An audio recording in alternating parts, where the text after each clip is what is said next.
of gas. Happens to the best of us. Good old faithful truck's getting 7 miles to the gallon. Caught me on 100 miles straight in the Nevada desert. And what's the plan? We're gonna siphon some gas out of the Charger. So what are you working on right now? I'm just popping the fuel line off so we can pump it into a water bottle. Gonna have it like Phoenix. Here. I'll throw it by your waist. And one for me too. Do we have anything bigger than a water bottle? He's got these in plastic bags. Okay, that's gonna work right there. Definitely gonna open this thing up when we get to that Love's fuel station. You know, it's only about 7 miles. And this is what we mean when we say serviceability. Do you want this to be an advertisement? Yeah.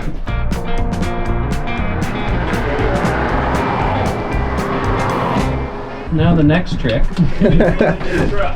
Getting it out of underneath the car. A bag of piss. That's what you were doing down there. Yummy.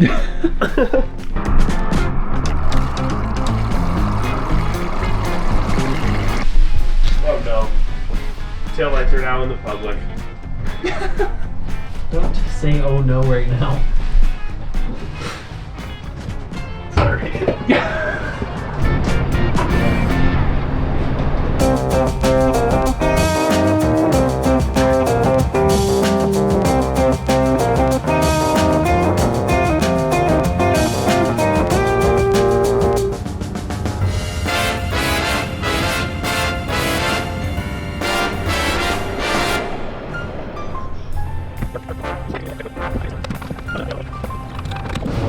Here she is in Las Vegas, Josh.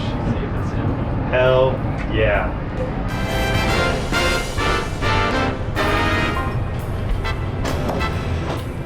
Vegas, baby.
And it is so cool. One of the things that HRIA and Armos tries to promote all the time is the next generation, younger builders, getting them into this industry, getting them more involved in the industry, and it's really cool to see the quality that some of these guys are incorporating in their cars now. So, Josh, tell us a little bit how you started your shop. I went to work for Denny Olson, and about 5 years into being an employee there, he offered the business to me. He wanted to retire in a couple of years. I ended up taking over the business after working for him for about 7 years, and now we're about to round out our 5th year in business. So it's our first time unveiling a car, first time for myself, first time for the shop, and everybody, all the guys and everything. So it's a great opportunity. Yeah, it's great to see it here. Well, let's go ahead and pull the cover back.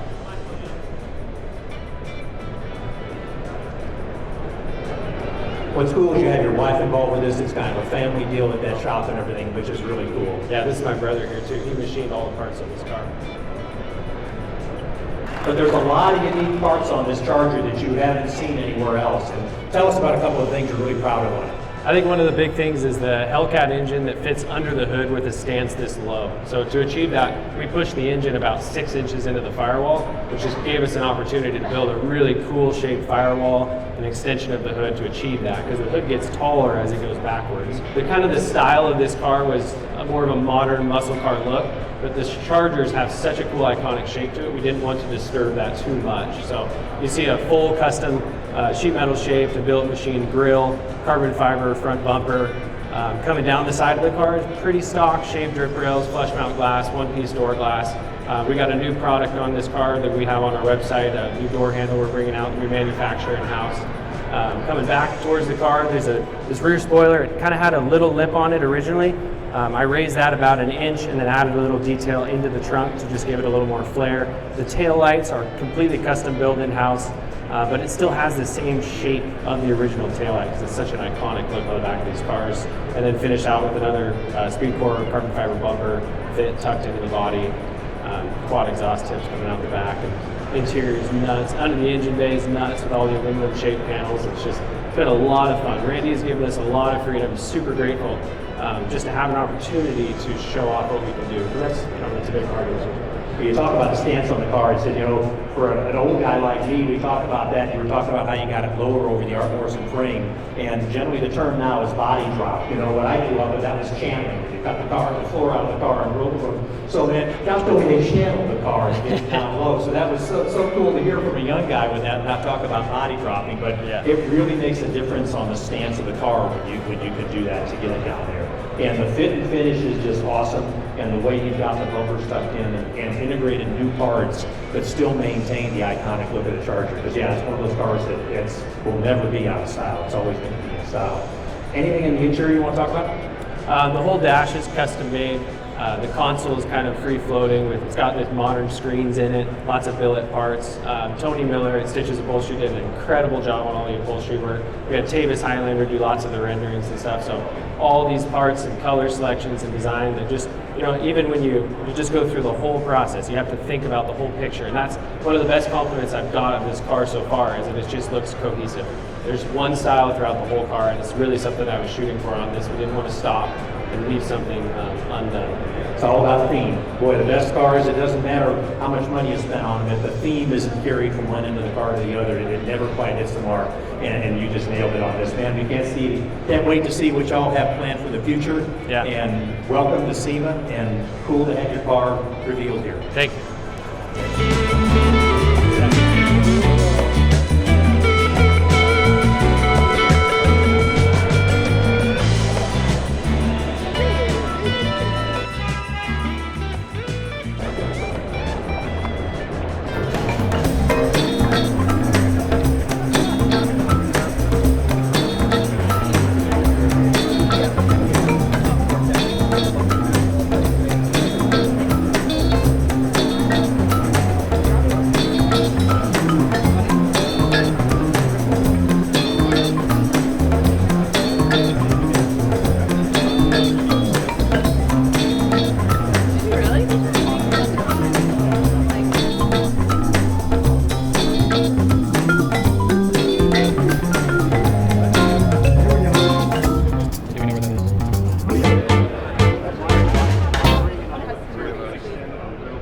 Yesterday we unveiled our 1970 Charger complete build. First time ever bringing a car to SEMA in the HRIA booth. We got to meet lots of great people. We had lots of content, social media interactions from other people that we collaborated with, which was great.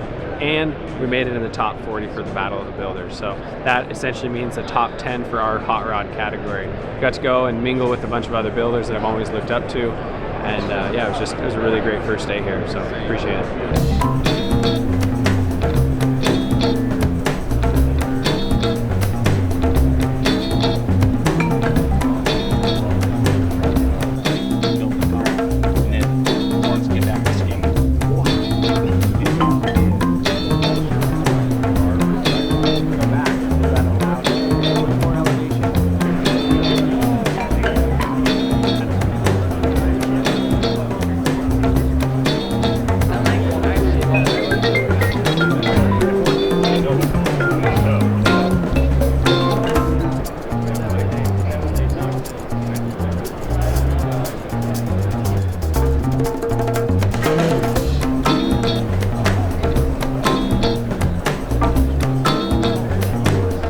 End of day 2, Josh. Do you want to give us a little update on what transpired? Geez, met a lot of people today again. We're able to show off our products some more. Really good response from that. Got a Hemmings award, and it sounds like we can get a feature in Hemmings now, which would be great. Yeah, I took a video with Roger and at Ironworks in Troy at BBT. It'll be on YouTube. That'll be great to see. Their cars are incredible. Now we're going to the HRIA banquet. Oh, we did not make it into the next round of Battle of the Builders, so we ended it at top 10, which is great. 4th place, right? Yeah, sure. No, honored to be that far, honestly. Just hanging out with all those other builders that are famous in my eyes. Yesterday was great, so I'm very happy.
Mile maybe on the car now.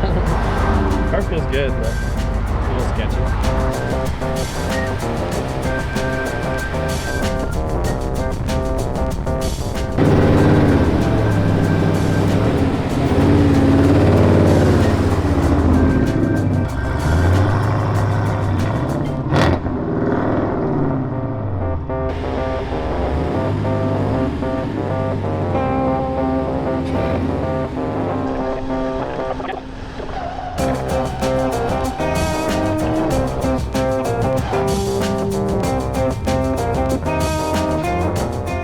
We made it in the trailer, first couple miles on the car after a real thrash to get this thing done for SEMA. It was a great week. Definitely stay tuned as we get into more of the build of this, what's gone on over the last 8 months. Check out our new door handles as well that we released at SEMA. Got 3 models coming out next year. If you want to keep an eye on that, check us out on Instagram, YouTube, all that stuff. Thanks.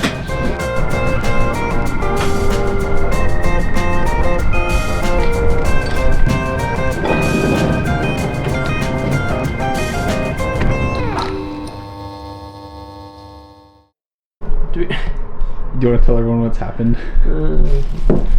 No.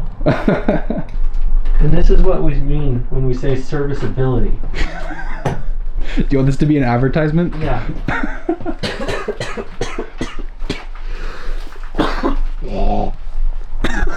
Did you get that on camera? Yeah, I got that on camera. Damn it. Now high five or do something cool. Yeah.